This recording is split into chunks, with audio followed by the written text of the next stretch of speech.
Get to know where they stand also on the social issues. And this is something that the Republican Party and this community are very close on. Social issues. Let's talk about life issues. Know which candidates out there support life. Know which candidates are opposed to gay marriage. But the social issues, I think you'll find that we are very, very closely aligned with. So I challenge you not just on the presidential election, I challenge you to look at all of the candidates up and down the ballot. Know where they stand on all the issues. And it could be the state representative, it could be the state house, it could be the judges race in the Dearborn. We've got a ferocious judges race going on in Dearborn. But get to know those candidates, get to know where they stand on life, where they stand on gay marriage, where they stand on compassion and things like that. But get to know those candidates, and you will make the right decision. But November 4th is right around the corner. 9 days, no matter which way you vote, whether it's right, left, or center, it is your vote and your vote alone, and I commend you for being here today. I commend you for voting. I commend you for the great work you do. God bless you, God bless America, and God bless your community.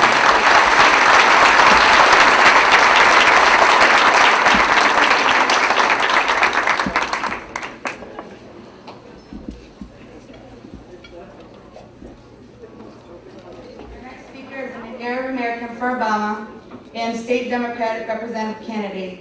She's a woman with a simple campaign of walking the entire district twice, knock on doors of more than 8,000 voters, and her approach seems to be working. Also a woman that understands political action to help the interests of certain groups is important to her.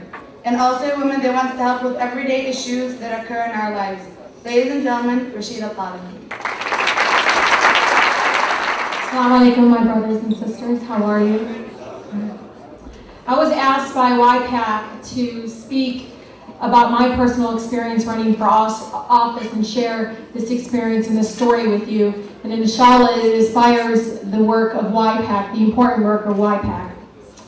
I grew up, as you all know, some of you know, I grew up in Southwest Detroit. I grew up right across Patton Park, immediately across Patton Park near the south end of Dearborn. My father worked for the Ford Motor Company with I know a lot of people in this room also worked for Ford and was active member of the UAW. My mom was, a mom that stayed home and raised us all. I'm the eldest of 14. I have 7 younger brothers and 6 younger sisters. So I had challenges in my life, to say the least. We didn't shop at Gap. We didn't shop at, I know that a lot of people in here won't admit it, but we shopped at Shoppers World. We shopped at Kmart.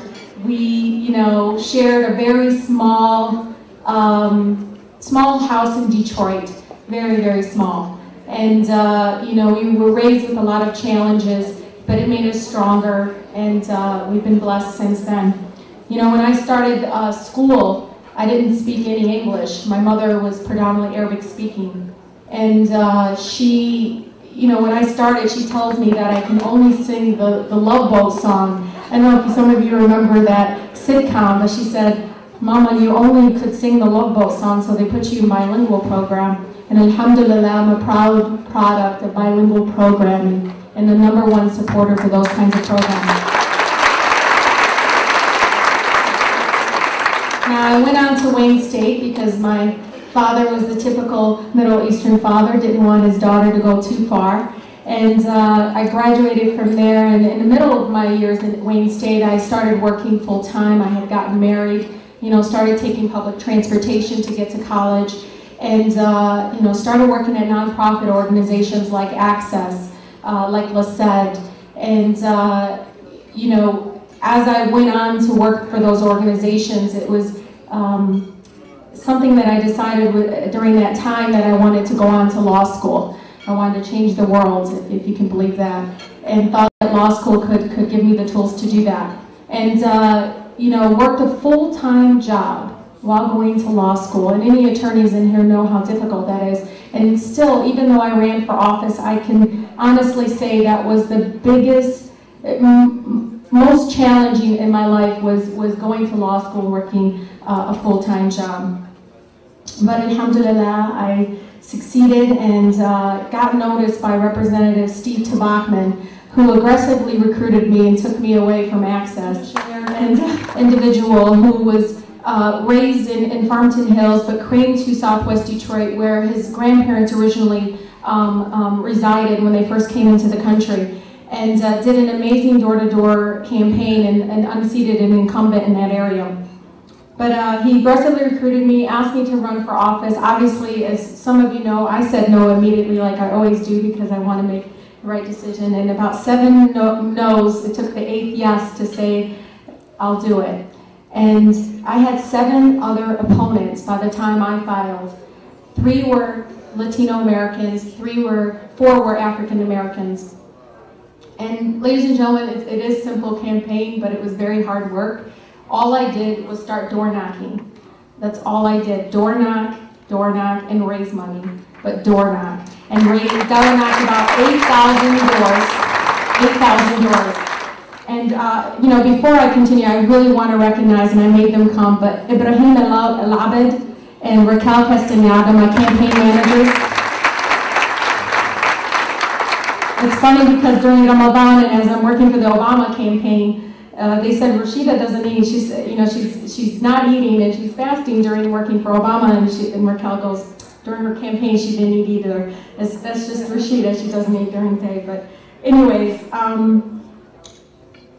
one of the things that, you know, my opponents started running anti-Rashida campaigns is letting people know that I was Arab and I was Muslim and making sure they knew that. Anybody that had my lawn sign would get this little article that was in the Arab American News, and just to kind of let people know that. And we knew what they were trying to do. We knew they were trying to feed into the stereotypes and some of the anti-Muslim, anti-Arab movement that was going on in our country. And, you know, thank God for my community that shaped me into the woman that I am today. Southwest Detroit did not listen. They did not care. All they cared about was my work ethic. And I got 44% of the vote. Out of all 8 candidates, 44% of the vote. Now, when I started door knocking, you know, you target, elected officials know that, you target the likely primary voters, and you start door knocking. So I started door knocking in the area of 48210, which is some people know as the Lanyo McGraw area. And, you know, my signs were at places where they weren't on my list. And I was trying to figure out what was going on, so Representative Tabachman was with me, and I got up to one of the houses, and I said, "Where'd you get your sign?" He said, "Yasser al-Sufi." And I said, "Oh, okay." Now, Yasser al-Sufi, I contacted way earlier, much earlier in the campaign, and said, you know, I know there's a big Yemeni American population in that area, and I would love to get YPAC support. And Yasser al-Sufi and the YPAC team made an exception for me and endorsed me in the primaries, and I want to thank you so much for that. And Yasser, can you please stand? Please stand. So he shows up. First I tell him that I'm running, and I think I've been pretty much a secret among the